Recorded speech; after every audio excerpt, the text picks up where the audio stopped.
É o seguinte, coloca na velocidade que quiser, comenta, compartilha, aperta o botão do gostei, se inscreva-se. Raul. Conheça Ciência do Bots, melhor canal de bots em língua portuguesa disparado. Raul, bem-vindo ao canal do Viciado em Luta. Seguinte, trazendo uma luta de Sérgio Martínez, o Maravilha. Cara, é um pouco atípico. Com exceção, até onde me recordo, com exceção de Sugar Ray Robinson contra Jake LaMotta, que eu acho que eu trouxe a 6, o massacre do Dia dos Namorados. Eu não costumo começar uma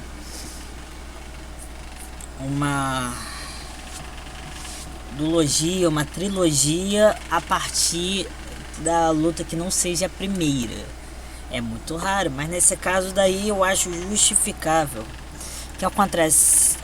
Sérgio Martínez, ao qual eu trouxe anteriormente, fez muitas lutas. O cara teve 62 combates no total, sendo que dos 57 para cima, 6 combates foram a moda despedida, na tranquilidade. Cara, ele venceu até do Chaves Júnior. Chaves Júnior é muito bucha, cara. É tipo, não tô falando que ele venceu porque o cara é bucha. Não, é tipo, o cara na metade da metade do que o pai é. Isso é uma coisa que eu posso entrar no mérito no futuro. O que acontece? Sérgio, ele demorou muito. Ele trilhou muito pra se tornar campeão. Ele enfrentou Margarito lá nos primeiros anos de carreira. Detalhe. Cara, como eu podia estar esquecendo, Sérgio começou muito tarde no mundo do boxe. Muito tarde, comparado ao restante. Fora do ringue tem seu porta-voz. Ele nasceu em 21 de fevereiro de 75 a Avelaneta, filho de Hugo Alberto Martínez e Susana Griselda. Pouco depois a família se mudou para a cidade vizinha de Quilmes, também fica na província de Buenos Aires. Seu pai trabalhava como operário de construção civil e metalúrgico, profissão no qual Martínez se ingressou junto dos seus dois irmãos, Sebastião e Hugo Júnior. Martínez sofreu bullying na infância quando era criança em sua vila rural pobre e suja. Antes do boxe, Martínez era um ciclista e jogador de futebol entusiasmado. Foi somente em 95 que decidiu se tornar boxeador. Depois de ter sido treinado por seu tio, Rubem Baniagua, Martínez começou no boxe como amador e compilou um recorde de 39 vitórias e 2 derrotas. As vitórias ocorreram por decisão majoritária e nocaute. Sua carreira sofreu um grande revés em 95, quando quebrou a mão esquerda e se forçou a se afastar do esporte por um ano. Embora tenha considerado competir na Argentina em 2000 nas Olimpíadas, estaria velho demais para esperar 2 anos e meio e escolheu se tornar profissional em 97. Ele começou em 95 a treinar boxe. Em 95 ele tinha 21 anos. O que acontece? Pouco tempo atrás, eu vou ser sincero, eu fiquei um pouco encucado com a resposta do cara. Ele só falou, gente, o cara tinha 19 anos. Eu tô pensando em começar no bote, vocês acham que vale a pena? Eu tô querendo competir, mas não sei se vale a pena, que eu tô muito velho. O pessoal começa na infância, na adolescência. Aí o pessoal começou a usar exemplos de pessoas que foram de verdade, exemplos de caso que não dá em nada, tem os milhões, só que são anônimos. Sérgio Martínez é um exemplo de um cara que começou tarde. O cara com 19 anos estava achando que começou tarde, de fato, um tanto tarde para fazer carreira, mas não quer dizer que seja tarde o suficiente. Ele de verdade, quando o pessoal começou a dar, ele tava querendo a opinião das pessoas. Quando as pessoas falaram que ele podia começar e deram exemplos, o cara achou ruim. Ele achou ruim, especialmente apontar o Sérgio Martínez. A gente apontou boxeadores do boxe profissional. O que acontece? Boxe olímpico tem 300 milhões de lutas e você, de verdade, tu pode ter se tornado o titular da equipe nacional, que daqui a pouco você pode ser tirado. Às vezes pode ser política, posição, às vezes realmente é desempenho. O ciclo olímpico é um período de 4 anos, sendo que no boxe profissional, às vezes você pode pegar uma pedreira que você fica escalando por 10 anos, às vezes você pode rapidamente alçar luta por título, é muito relativo. A ascensão e a notoriedade que você pode receber no boxe profissional é muito mais volátil. É muito mais volátil num sentido bom do que o boxe olímpico. Cara, a gente tem esse exemplo. Ele tinha 41 lutas. Ele talvez ele aparentemente teria nível para competir por uma vaga nas Olimpíadas e poderia se tornar um lutador olímpico, quem sabe medalhista, sabe-se lá. Preferiu se tornar um lutador do boxe profissional e de verdade, eu colocaria entre os melhores argentinos que se tem. Não necessariamente maior, porque a gente tem que observar um pouco das lutas do velho Willy. A gente tem que estudar outros lutadores, mas eu diria que o cara tem moral. Ih, o ventilador que tá ligado, deixa eu ligar. Eu acho que vai melhorar o som. Eu quero no futuro trazer e até voltar essas comparações. Eu já falei e não existe dificuldade. No Brasil a gente pode traçar o melhor e o segundo melhor. A diferença do primeiro para o segundo melhor é gritante e a diferença do segundo melhor para o restante é tão grande quanto. É tipo na Argentina. A Argentina é um país mais tradicional no boxe. A gente pode falar com pessoas com moral não necessariamente equiparável ao Éder Joffre, mas na realidade há. Algumas outras nações da América Latina já não vai ter tanta notoriedade, mas para vocês verem, um lutador que começou jovem, eu quero dar atenção a isso. Ele começou tarde. De verdade, nunca é tarde para você competir. Se você quer ter resultados, talvez seja, talvez não seja. Depende da carreira ao qual você quer ter sucesso, depende da sua situação, quanto você pode investir. É muito relativo, cada caso é um caso. Seguinte, trazendo lutas, Antônio Margarito enfrentou ele em 2000. Cara, ele tinha uns 3 anos. Antônio Margarito, ele não devia tá na... Eu não lembro se é essa luta que eu trouxe, se ele já tinha título mundial. Tá. Ele começou a ganhar o título latino na 21ª luta dele, 3 anos de carreira, ao qual ele ganhou o latino do WBO. O que é essa BF?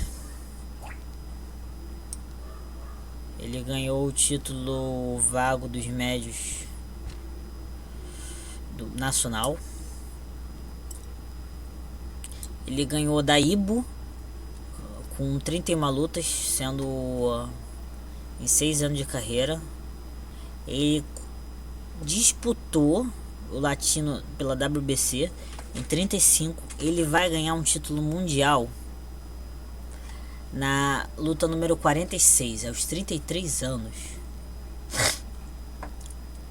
Demorou. Aí o que acontece?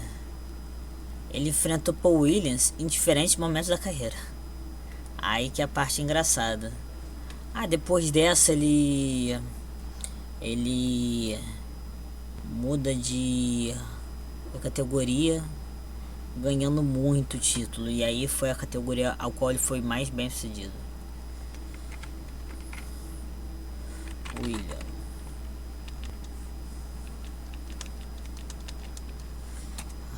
William contra Martinez 1, William contra Martinez 2, ao qual eu trouxe. Aí vamos ter, já temos essas.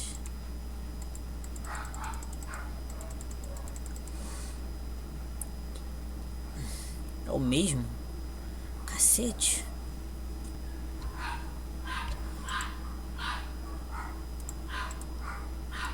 Pera aí. Ah, são duas? Eu tava confundindo. Eu tava confundindo esse pessoal aqui, gente. Ricardo Williams, eu pensei, puta que pariu, os caras lutaram 4 vezes. Fui trouxa. Seguinte, é uma luta que termina cedo. Nocaute no segundo round. É um estilo que a gente pode matutar bastante sobre a forma de lutar do Sérgio. Desculpa, mas a qualidade é essa, tá, gente?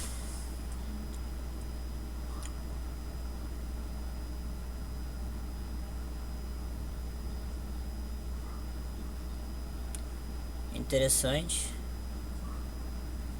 Ele tem uma postura.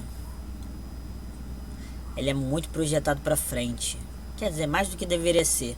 Então a gente vê o Williams tentando uppercut, tentando golpes não necessariamente retos.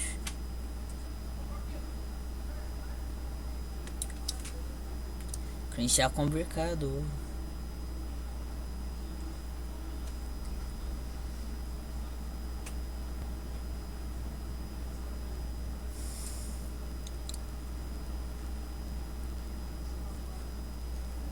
O Williams saiu bem.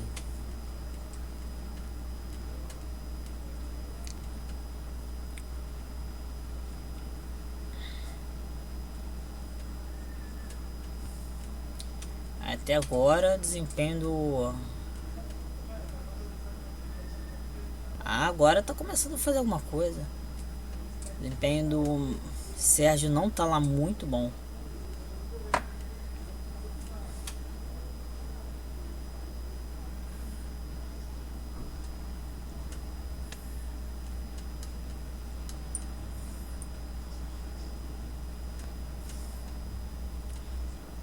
Cara, se ele acertasse aquela, ia ter uma vantagenzinha.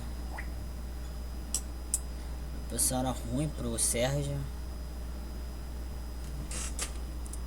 Cara, encaixou alguns bons. Ele tem um volume, ele tem uma velocidade boa, cara. Ele tem uma velocidade boa.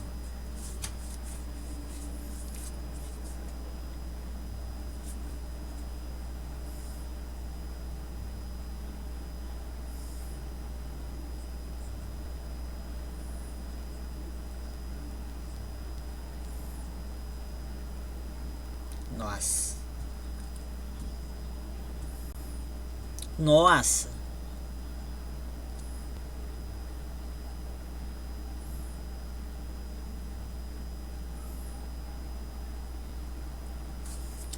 Pô, que ombrada, hein?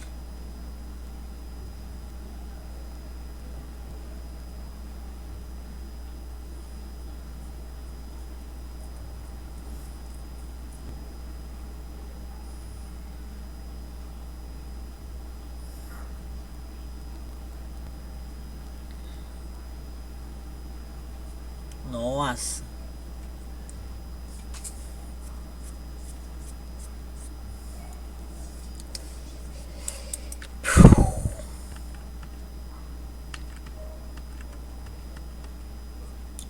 Putz, grilo.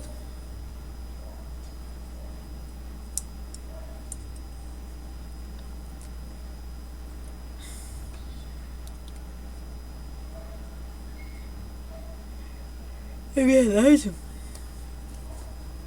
Eu acho que esse nocaute vai ser bem chocante, bem brutal, porque, cara, eu não tô vendo muita vantagem pra nenhum deles. Apesar de mais ativo, buscando mais pontos, eu tô achando o Martin não lá muito eficaz, mas tu vê que ele tá lutando muito abaixado, visando o clinch. Mas também tá numa ótima posição. Ele faz isso muito bem, de medir distância e chamar atenção pra baixo, passar o punho por cima.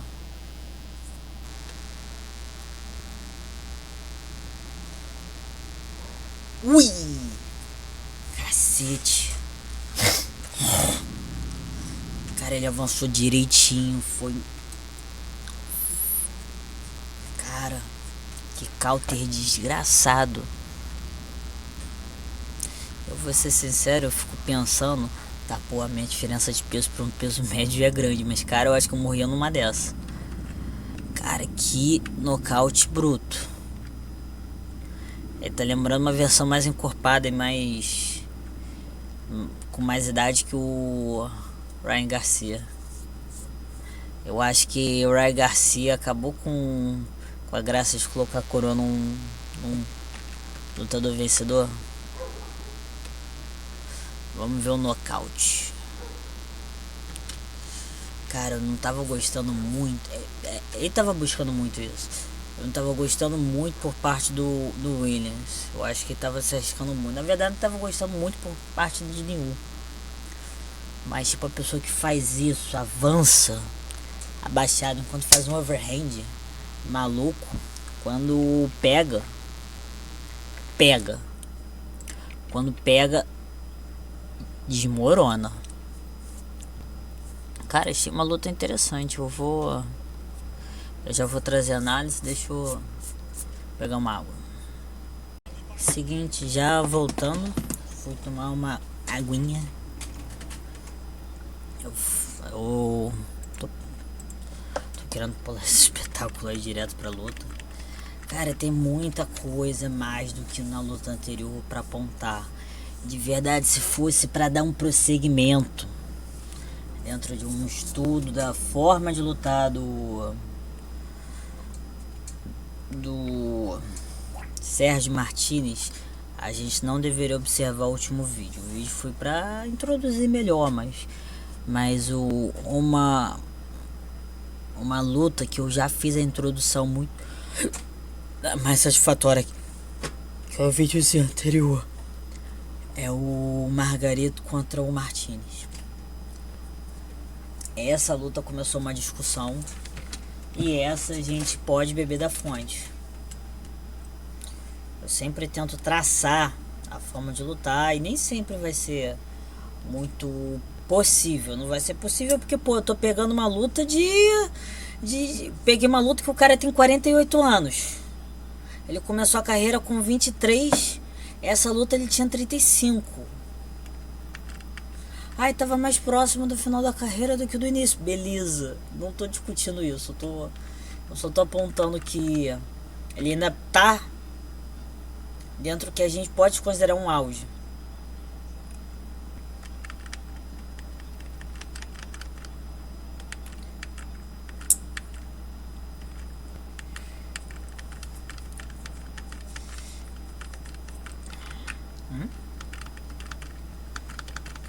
Seguinte, agora a análise a gente vai ser porreta. A gente vai fundo no estudo. Eu nem quis falar muito na introdução, no react.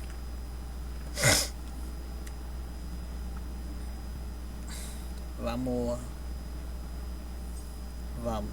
A gente tem uma coisa pertinente. Sérgio luta como softball. O Williams também. Então vamos falar o que a gente entende como luta normal em relação às mãos. É destro contra destro ou canhoto contra canhoto, que funcionam na mesma noção. A gente vai entender que é bem diferente você tá com a sua mão da frente alinhada, a mão da frente do adversário, a mão de trás desalinhada. O que a gente considera como normal, o que é comum, é mão da frente em direção à mão de trás, a mão de trás em direção à mão da frente do adversário. A gente tem isso. O que acontece? Sérgio, ele é um cara que... Cara, ele é muito esperto. E o que acontece? Ele pega os adversários em duas coisas. Uma delas é... Só um instante. O que acontece? Uma é o footworking dele, que é bom, é muito bom. Em certas situações,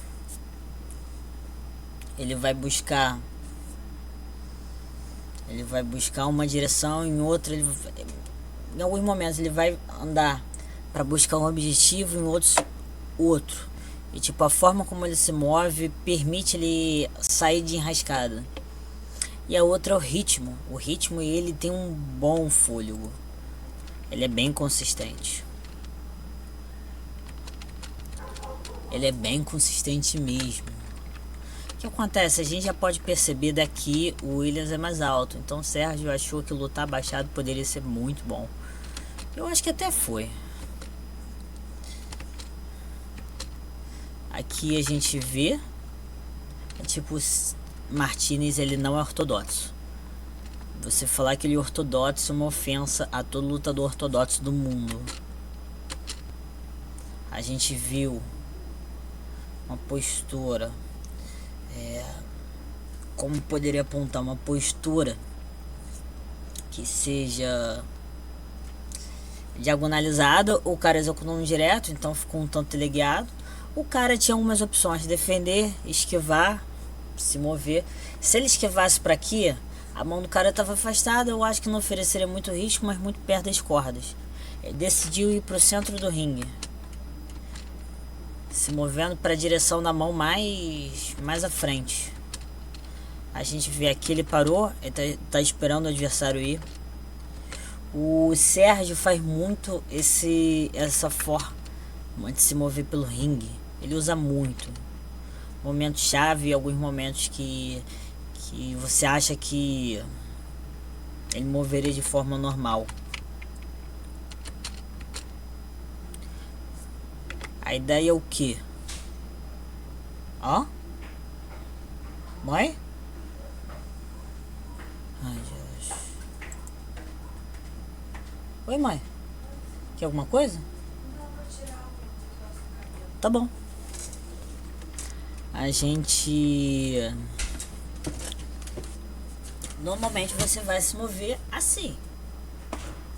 Você vai se mover para a direita com a perna da direita, a perna da esquerda se movendo para a esquerda.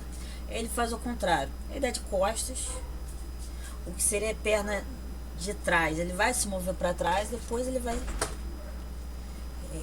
se mover, ele vai cruzar, ele não vai enxergar problema em cruzar as pernas. Você normalmente tem isso de cruzar as pernas no mundo da luta, é um pouco mais aceito num ângulo muito pequeno. E eu gostava muito de fazer isso um tempo atrás. A pessoa pensava, não, você só pode mover pra cá. Aí a pessoa esperava que você desse um passo, depois você desse outro, você ficasse nesse quicar de cabeça. Às vezes você não precisa fazer isso, você tira a perna de trás e muda o ângulo. E eu achava bem interessante você também adotar isso, não só para a direção de andar para trás. Você poderia fazer isso andando para o outro lado. Você tira a sua perna de trás. É que não vai mostrar tão bem assim. Tô tentando não derrubar aqui as câmeras. Eu não consigo tirar essa... Eu acho que consegui tirar a cadeira melhor do que imaginava que daria. Aqui você abre a sua base, você joga pra cá. Você vai começar a virar de costas em direção à perna que se moveu. Ui! Ventilador do cacete que meus irmãos pegaram. Onde eles arrumaram essa porcaria?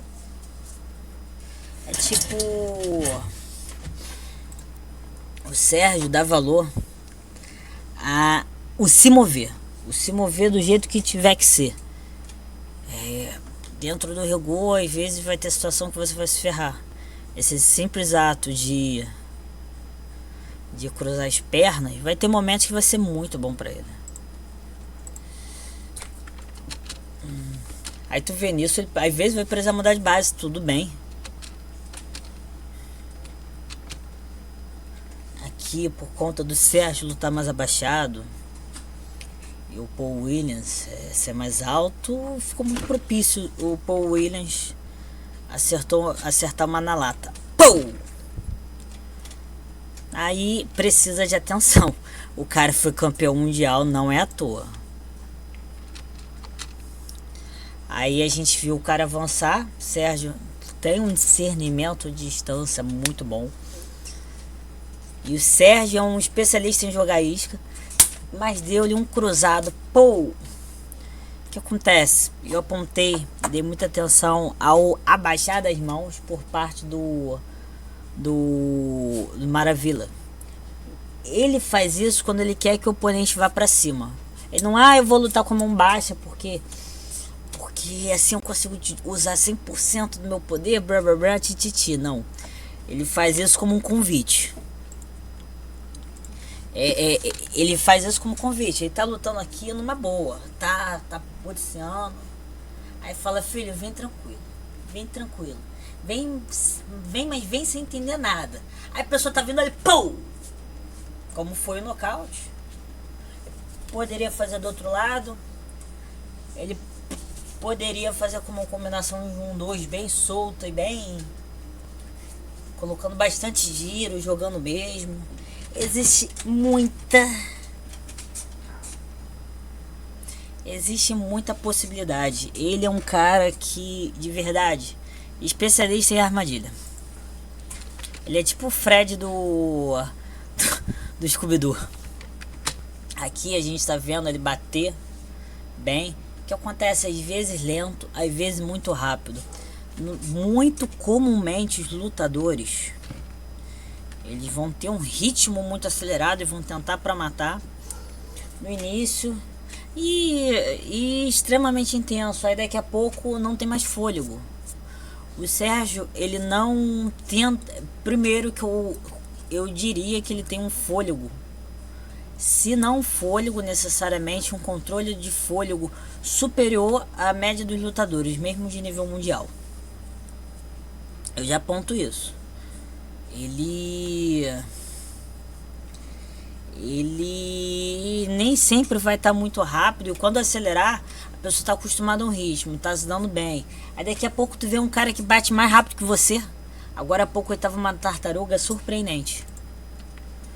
A gente vai ver alguns momentos que ele bate muito, mas muito mais do que deveria. A gente percebe aqui esse mover de ângulo. O que acontece aqui é um pouco diferente do usual. A gente teria que pegar uma luta de softball contra ortodoxo para a gente apontar direito a busca dos ângulos. Tem momentos que o Sérgio vai buscar estar alinhado à linha central do oponente, vai ter momentos que ele vai buscar estar para fora. Sobretudo em situações que ele está em centro de ringue pressionando o adversário, momentos que ele está só se movendo. O que acontece? Muito controle na ponta dos pés. Cachorros, vocês estão mexendo aonde? Vocês estão fazendo merda, hein? Muito controle na ponta dos pés, porque andando pra trás, um cara com um bom alcance às vezes toca mais do que você esperaria.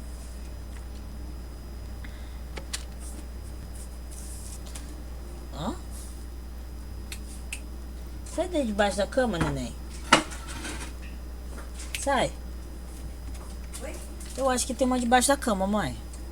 Tá cheirando ruim. Tô com o nariz estupido, não posso falar sobre.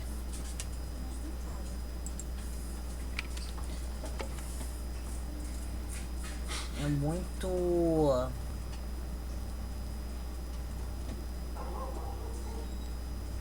É muito... Qual delas tá aqui embaixo? Bolota? Sai por aqui, ó. Meu Deus. Calma. Saiu. Desce.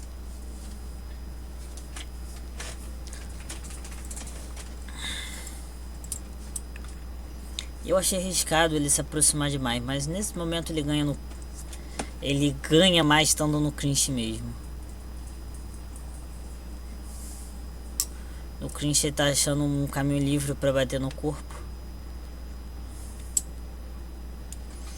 A gente vê agora para ele ir para cima tá difícil. Tá andando para trás, tá chamando. O cara errou o golpe, ele já tá buscando. Ele tentou se aproximar demais, tentar clinchar. O cara se distanciou, ele notou que distanciou, tentou um soco. Um tanto aberto. Não colheu frutos. Ele tá andando pra trás, especialista em colocar armadilhas.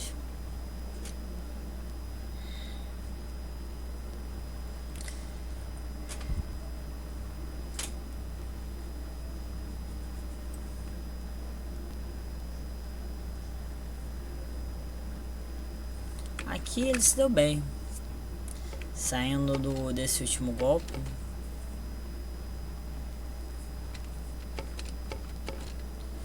O cara tá andando pra frente, tendo maior alcance, soltando os socos que não trazem muito fruto. Se fosse um 2 eu acharia melhor, mas ele tá Paul Williams está se expondo muito a troco de alguns jabs.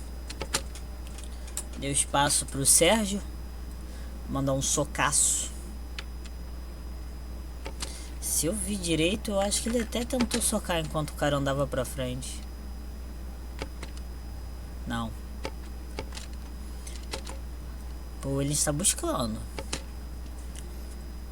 Nessa o Sérgio ele avançou muito em direção à linha central. Se ele tentasse pra fora ou tivesse ficado imóvel, ele teria se lascado. Vocês podem ver que o nocaute mesmo foi se movendo na linha central. Você vai pra fora, você sai dos socos, você pega soco por ângulo que não era obtido, às vezes um ângulo cego por parte do oponente. E vai ter vezes que vai ser mais proveitoso você ir pra dentro, para você escapar de soco mais amplo assim, aberto, é bom.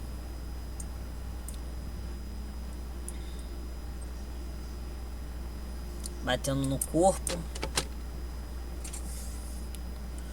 É interessante.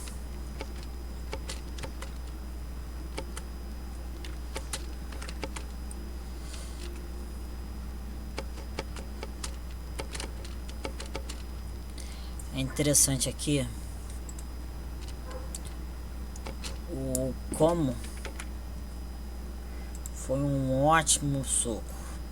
Não bateu muito, mas teve detalhes que compõem um bom soco. O que acontece hoje em dia, ainda mais eu estou estudando. O que acontece? Tá fogo na faculdade. Tá fogo, eu não tô encontrando muito tempo para produzir vídeo. Eu admito que é a primeira vez em muito tempo que eu não consigo sequer estudar durante a semana direito sobre luta. Eu quer queira, quer não, até sendo obrigado a gastar meus dados móveis, eu tentava estudar pelo menos 4 horas em algum dia, o máximo possível, mas até 4 horas. Tinha vezes que eu estudava mais. Cara, eu tô sem ver luta tem muito tempo, então eu tenho me distraído bastante andando. E eu tenho muito costume, um costume muito grande, diga-se passagem, de usar minha cabeça enquanto eu ando, pensar em socos, às vezes fazendo, às vezes não. Andando normal, eu não fico andando na rua assim, né? Eu andando normal, eu fico pensando ao cruzar as pernas e socar. Eu tenho dado muita atenção à noção do movimento corporal. Às vezes você, no abaixar, se você se levantou, você aproveita para ficar uns centímetros a mais do que normalmente você faria. O abaixar, o se levantar. Aí tu pensa, socar poderia ser socando para cima, ou socando para cima e depois abaixando. Eu socar enquanto abaixa. O que acontece é diferente. O socar reto, a gente tem um socar reto que é reto. O que acontece? Eu tô socando reto pra câmera, que é pra baixo, mas o reto pra mim é assim. A câmera, eu nunca tentei fazer isso, porque eu nunca pensei nisso antes. Aqui eu tô deixando ela na altura do meu ombro, não muito. Tá um pouco mais que meu ombro. Meu socar reto, quase. Eu coloquei no apoio da câmera o socar reto. O socar pra cima e o socar pra baixo são diferentes. Composição do movimento, a gente poderia falar de fatores. O que acontece, eu tô falando sobre o impacto, a direção. Se a gente pega na hora de golpear, produzir o soco, existe diferença. O abaixar e o levantar, se abaixar enquanto soca, várias formas de você colocar diferenças de poder. Vai ter vezes de baixo para cima você vai conseguir colocar muita força. A ideia de alavancagem era como se fosse um arremesso. De baixo para cima tu consegue projetar o corpo mais. Se você só faz isso assim, sem se projetar, colocar seu peso no golpe, não faz muita diferença. O golpe abaixado, você consegue colocar maior equilíbrio e também consegue apoiar mais peso do corpo. Tem um vídeo que eu trouxe, eu acho que foi do Rico Bjorven. Tá, não gostei daqui não, mas no momento tinha sido bem interessante. O que acontece, eu coloquei aqui. Deixa eu só desligar rapidinho pra vocês entenderem. Eu coloquei aqui, ali.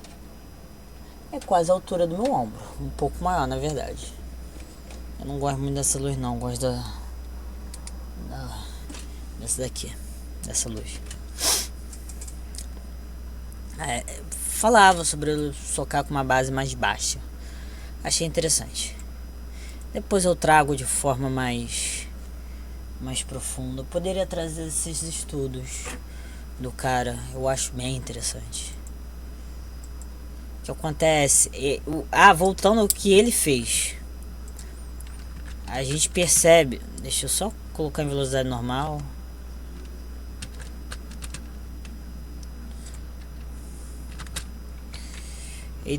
Ele fez um movimento de arco com o corpo. Enquanto ele fazia esse movimento de arco, o golpe passou por teve uma amplitude muito grande. Aí quando ele tá descendo, o golpe tá acompanhando. É como se fosse um efeito chicote. Vamos falar. Ele move muito o corpo para bater o chicote. Aqui, você puxando o golpe, o chicote vai estar lá atrás.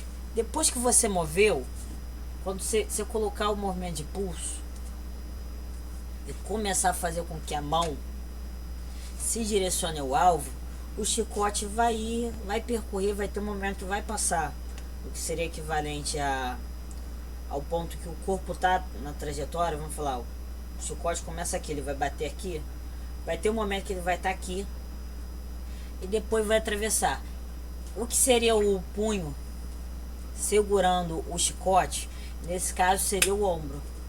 Ele faz esse movimento, vai ter um momento que vai passar e pô!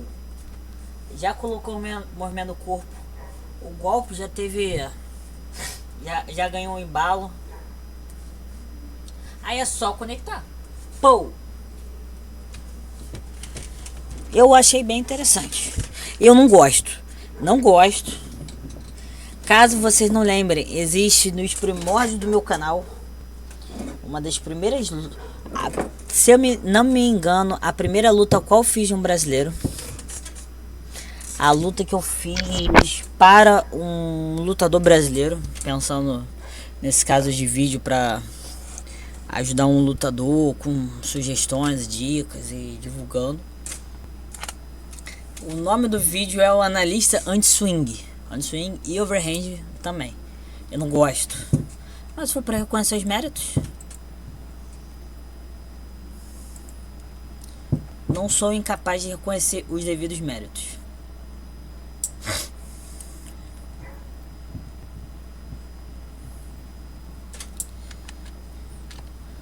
Aqui Sérgio não tá com pena.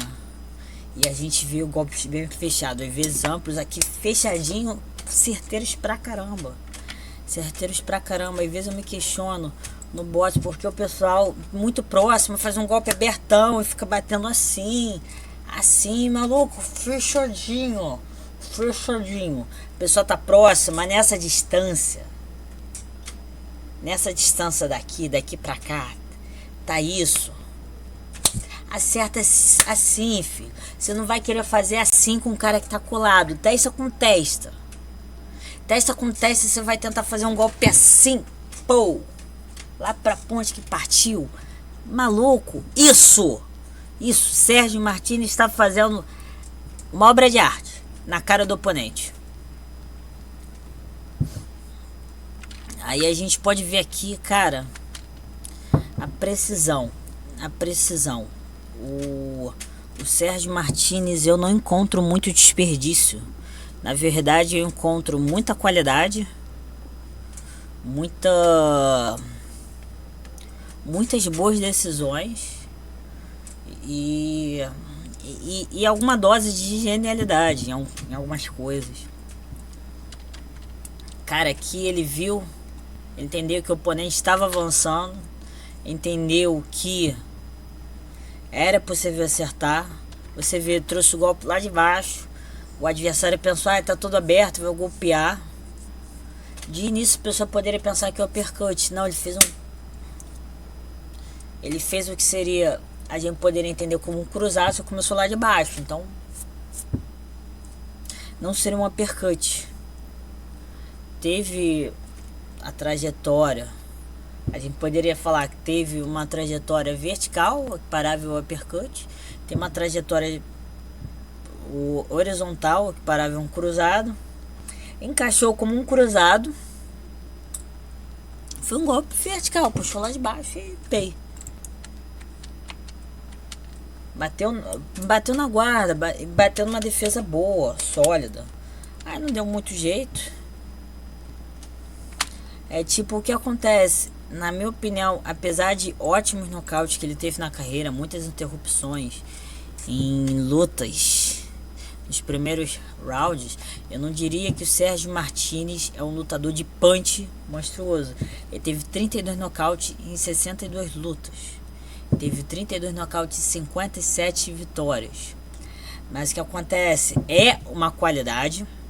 Ele tem um punch muito bom, mas ele não faz questão de tentar trucidar o oponente. Não pensa, vou explodir, vou arrancar um pedaço de carne. Não, ele pensa, vou socar até o cara cair. E a precisão muito alta. O consistente e a precisão aliam a ter muitos nocautes. Na verdade, eu não sei se eu falei, mas eu não achei que o nocaute achei chocante. Foi brutal, mas tipo, o timing foi monstruoso. Eu já vi muito nocaute que o timing não era nada a ver. O cara só bateu e arrancou a alma do cara junto. O corpo desfaleceu, valeu, falou. Isso eu acho inusitado. É um lutador que pensa num bom boxe, na minha opinião. Não apanha muito, bater, surpreender.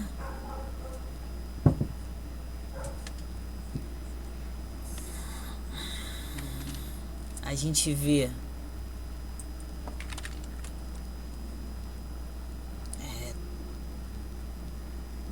29, eu acho que tá legal. Ele viu que o cara tava vindo, sentou os pés, ficou numa postura baixa, puxou o punho lá de trás e bateu. Eu não gosto desse tipo de soco, mas eu tô elogiando. Aqui ótimos cruzados que foram encaixados. O Williams ficou numa boa posição pro clinch. Nossa. Aqui é o que eu tava apontando antes, o guarda baixo. O guarda baixo ele quer que o Paul Williams vá sedento.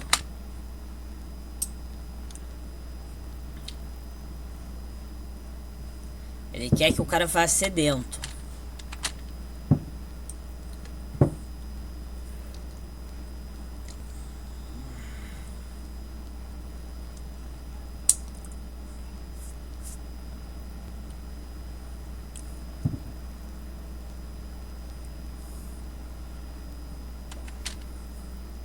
Ele sabe se posicionar bem. Ele sabe se posicionar bem. A gente A gente tem que notar uma coisa aqui. A melhor resposta que poderia ter é um golpe reto com um uppercut. Nesse momento, porque ele tá numa postura baixa. Ele tá, sobretudo, muito abaixado. Base ampla, postura baixa, corpo projetado para frente. Se o cara errar um golpe, ele já tá baixo. Já tá baixo. Tá assim. Se o cara errar o golpe, ele senta um pouco mais para baixo e depois sobe. Ele cola no adversário. E o que acontece? Às vezes o olho do furacão consegue ser a região mais segura nas proximidades de um furacão. Contra esse tipo de adversário que tá querendo fazer um golpe amplozão, só golpe reto, não tá pensando em curta distância, é perigoso. Agora o cara tá buscando, o Sérgio já não tá querendo lutar nessa condição.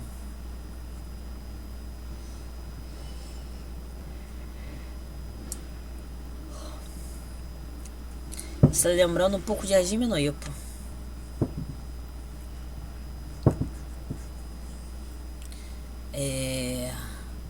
Kimura contra Mashiba.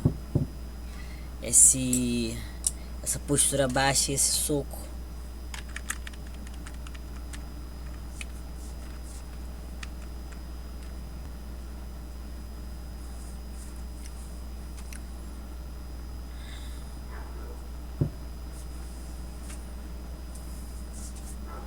Eu não quis dar muita atenção ao footwork naquela parte, mas eu quero voltar um pouquinho. Eu quis dar atenção ao início. O footwork tem seu mérito ali.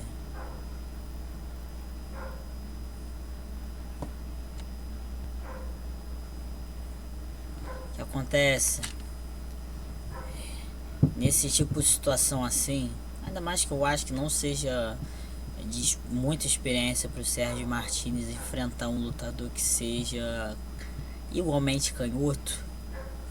Cara, das coisas canhotas, tu vai querer o lado de fora pra botear o maluco até ir pra casa.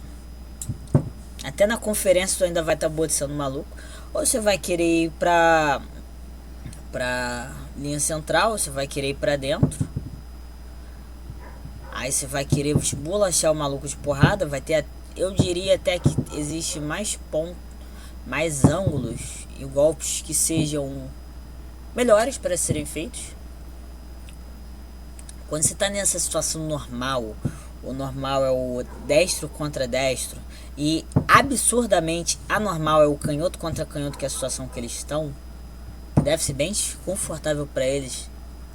Pela minha conjectura, eu diria isso, mas eles são lutadores experientes, então eles já tiveram experiência com isso. Vamos falar, eu não acho que seja 90% da experiência deles em luta e sparring, mas eles vão ter um mínimo de experiência, mas seja mais confortável. Nesse momento eu realmente apontaria que para eles é melhor seria bom para um deles, que seria o maior, ficar buscando ir para fora e tentar podiciar o que é mais curto e para dentro.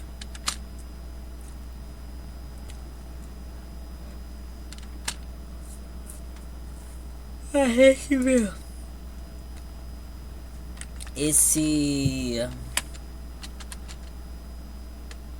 essa ideia do Sérgio aqui possibilita ele ter um ótimo golpe, muito bom golpe, uma postura baixa, colocar muita alavancagem no soco.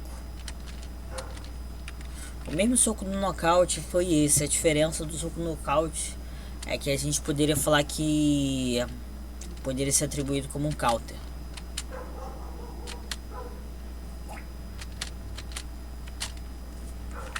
Aqui é interessante. Engalfinhou. Sérgio está fazendo aquele fenômeno de andar para trás, cruzando as pernas. Aqui ele poderia ter se distanciado mais e trocar de base, mas o cara estava muito próximo. Ele quis circular mais ainda.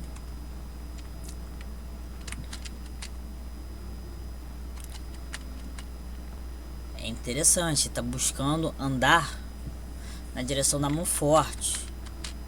Tá difícil lidar com a mão com a mão fraca, mão frontal. Ele não vai ganhar muito, ele tá com dificuldade de se aproximar. Se ele quiser se aproximar, só que aí numa situação que ele não enxergaria como vantajosa, é andar em direção à mão da frente. O que acontece? Eu tenho um vídeo só sobre andar em diferentes mãos e consequências que tem.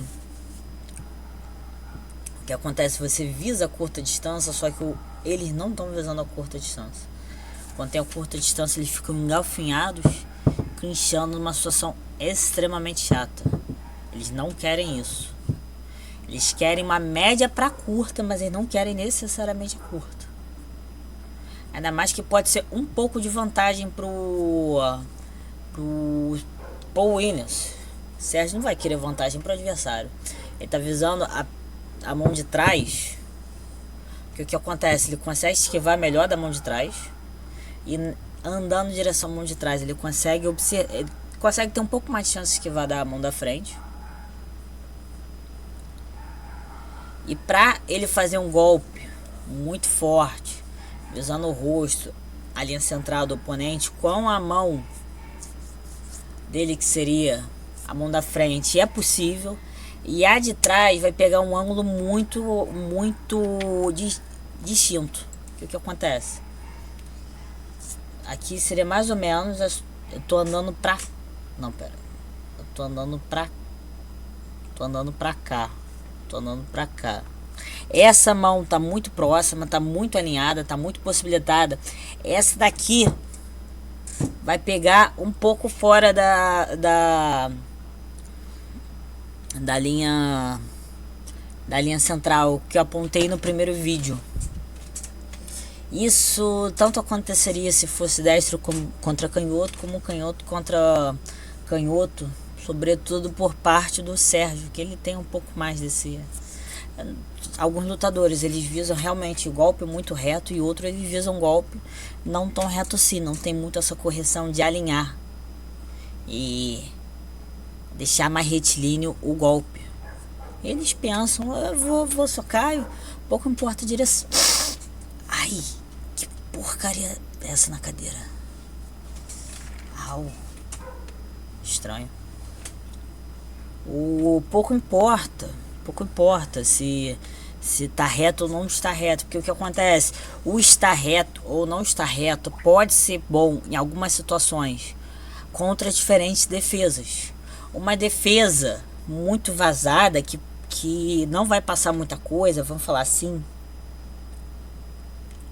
ou assim, por exemplo, você vai querer uma mão mais retilínea para não trombar no meio do caminho braço com braço. Quando você tem uma defesa muito retilínea, você vai querer um golpe com torne.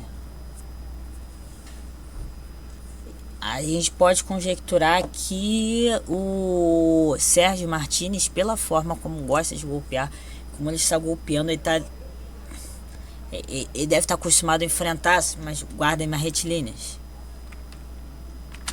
Pou! Pera aí, só deixa eu trazer um pouco para essas defesas.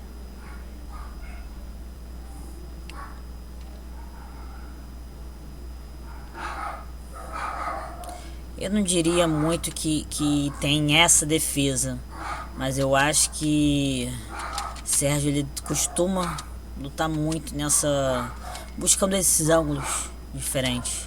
Ele não é só não ortodoxo por muito costume, mas também por conta disso. O lutador ortodoxo, existe uma ideia ortodoxa, uma ideia comum, tradicional, em muitíssimos, infinito, eu tô exagerando, uma quantidade mórbida de isso é tradicional. Ele foge ao tradicional nisso também.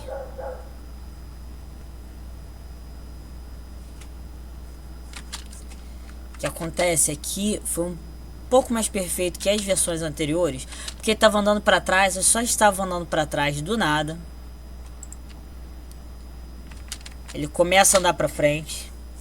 Ele coloca muitos e o adversário estava golpeando, foi um counter. Estava golpeando, estava andando, tudo. Foi um time ridículo. Ele anda muito para trás, ele costuma andar muito para trás nessa situação, do nada ele avança. O que acontece? A gente teria que apanhar todas as lutas, e muitos analistas de luta, que não só eu,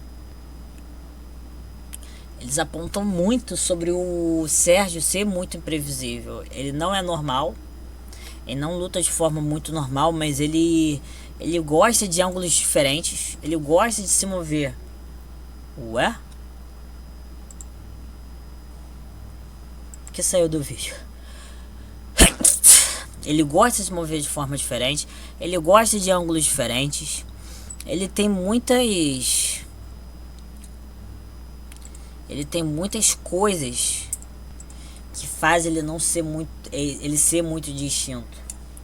O golpear de baixo para cima se torna imprevisível. Existe só para vocês verem, só para,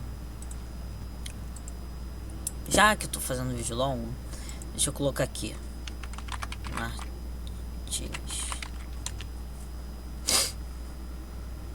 Aqui eu tenho alguns vídeos sobre o Sérgio Martínez. A gente tem especial de 1000 inscritos, a peleja do Antônio Margareto contra Sérgio Martínez. Eu tenho a imitação até do estilo do Margareto. Eu tenho um vídeo que eu fiz hoje. Eu tenho um react de técnica, avançando. A gente tem aqui avançando o pé da frente após o de trás. Levanta o braço na altura do ombro e usa o jab. Normalmente a gente tem uma concepção muito própria de como se mover e como atacar. Tanto que eu coloco na descrição, amo bots não ortodoxos. Ele distorce toda a noção de ameaça e reação. O gênio tardio Sérgio Martínez. Ele se move de uma maneira que, se você não prestar atenção, você não nota que ele se moveu. E normalmente a pessoa vai fazer um soco levantando a mão. Ele socando enquanto levanta a mão. Ele levanta e soca. Isso é um pouco diferente.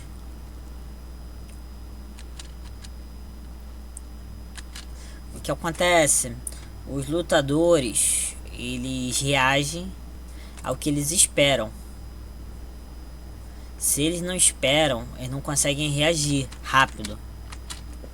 A gente tem o aproximar, que beira o invisível por parte do oponente. Ele tem o Sérgio Martínez, ele tem muitos truquezinhos que são interessantes. A gente normalmente vai ver esse tipo de avanço. Você pode avançar assim também. Você pode fazer um curtozinho, que aí não vai se confundir muito com... Pode ser muito confundido com um passo tradicional curto.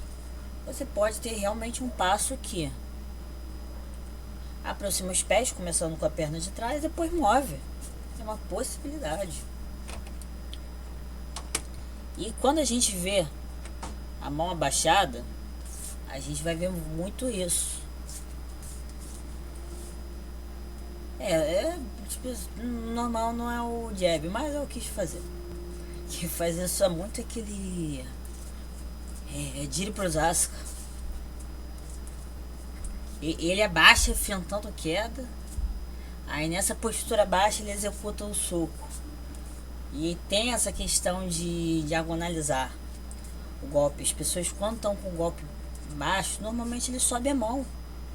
Eles fazem um golpe reto da mão aqui. Esse é o comum. O que o Sérgio ele faz é um pouco mais lento. É um pouco mais lento, mas a pessoa não entendeu nada. Não conseguiu ler adequadamente. Aí você pega que ele se moveu de uma forma que você não percebeu. E daqui a pouco tá vendo o soco. E o que acontece? Eu tô fazendo de forma casual. Ele, um lutador profissional. Pum! Totalmente diferente. Eita. É sério, é tipo, de verdade. O Sérgio naquele, aquele monstro histórico que vai ser relembrado como o maior da história. O Sugar Ray Robinson, o Muhammad Ali. Porra, as maiores conquistas, blá blá blá, tititi. Não é o caso, mas ele tem sua genialidade, ele tem seus detalhes muito bonitos. O que acontece, muitos dos truques dele são pequenos. E truques pequenos você não repara, não são muito impactantes. Eu tava falando para um rapaz que eu dou como se fosse consultoria, uma ajuda. Chama Matheus. Eu tava falando pra ele. Eu fiz algumas mini sugestões ou coisa do tipo. Falei pra ele dar atenção a isso, testar aquilo. Aí eu falei, cara, a evolução técnica é um pouco ingrata. Porque você obter um pouco de técnica é impactante comparado a você não ter nenhuma. Mas você obter uma técnica um pouco maior do que a superficial que você aprendeu já não é tão impactante. Você tem uma técnica superior, essa um pouco maior, não é muito impactante.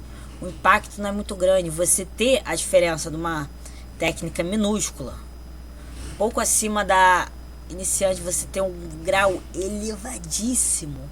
Existe uma diferença muito grande, mas o tempo investido, o nível de investimento, o nível de comprometimento, o nível de usar isso daqui é surreal. É surreal. Nesse ponto, evoluir técnica é um pouco ingrato. Você não obtém resultado tão... Você não colhe frutos tão facilmente, tão bem. Mas você evolui. Você se aperfeiçoa. Às vezes você precisa de muito. Você precisa usar isso. Eu uso quase todo momento para pensar em luta. Se você não tem esse nível de paixão, tudo bem, mas você consegue usar. Às vezes não consegue equipamento. Às vezes você vai precisar de um espaço para pensar direito. Você vai precisar de alguém para ajudar. Mas independente disso daqui, você obtém a curto prazo um avanço muito grande. É aperfeiçoando físico.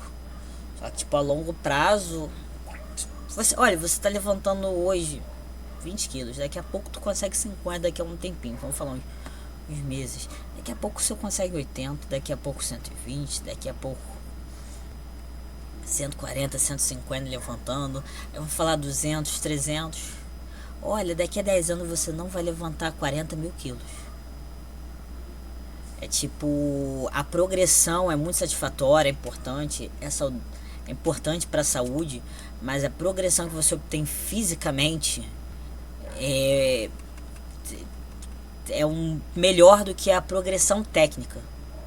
E o que acontece, às vezes a técnica é assim, se você treina uma técnica inofensiva, minúscula, que não tem importância, você aperfeiçoa ela, vamos falar, você quis aperfeiçoar ela diretamente. Às vezes você não precisa de muito tempo, você consegue masterizar, você consegue dominar. Só que ela vai ser muito pouco impactante. Aí você domina outro detalhe, outro princípio, o outro detalhe técnico. Aí você adiciona, tu já vai encontrar. Quando você adiciona uma cacetada de coisas, tu vai estar muito diferente de uma pessoa normal. O que acontece, o Sérgio Martínez, ele tem muito truque pouco impactante que ele dominou. E isso faz ele com certeza não ser um lutador casual. Colocaram ele para enfrentar um lutador nem casual, um bom lutador, mas ainda assim casual. Eu fui ver John Sterhan. Ele tá ativo até hoje. Ele teve, eu acho que mais 5, 6 lutas depois.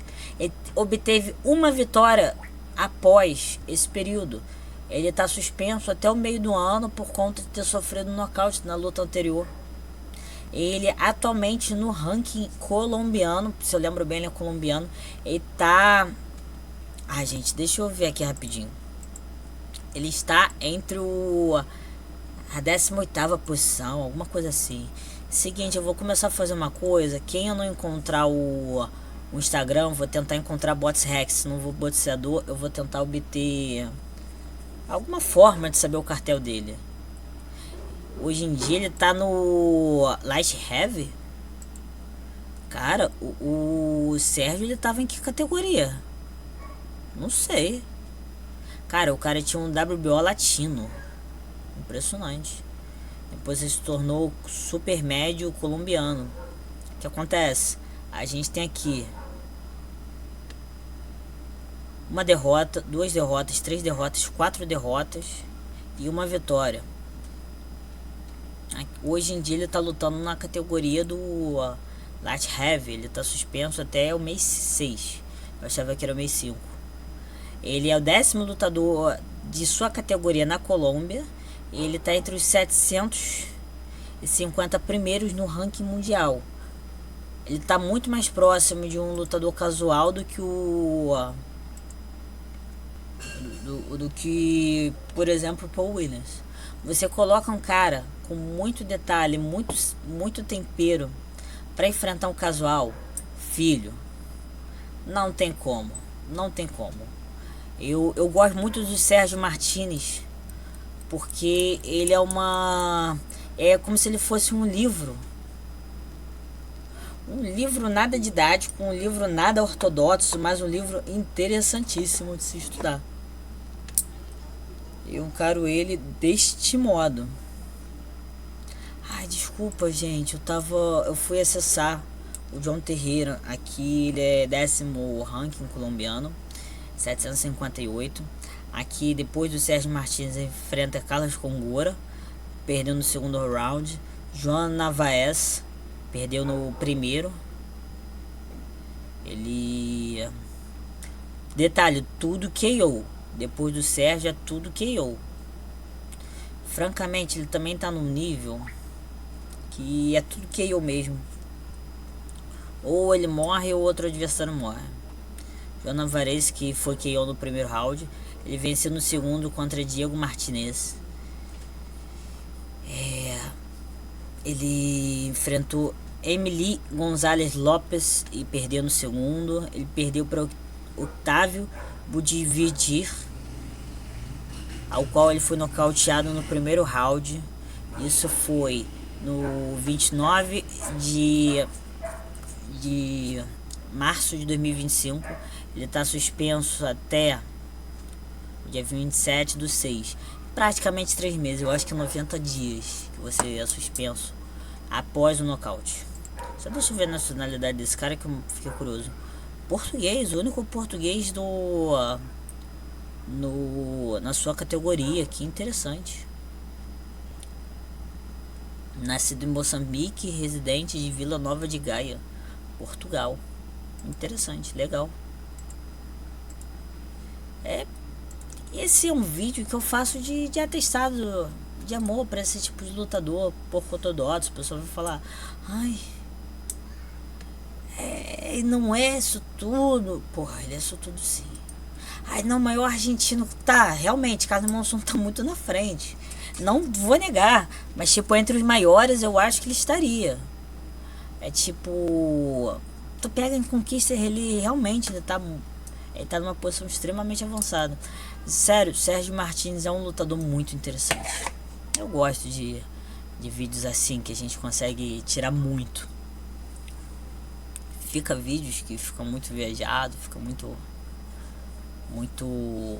circulam até demais, mas eu gosto de conteúdos assim. Vou me despedindo, não deixa de curtir, comentar, compartilhar e se inscrever.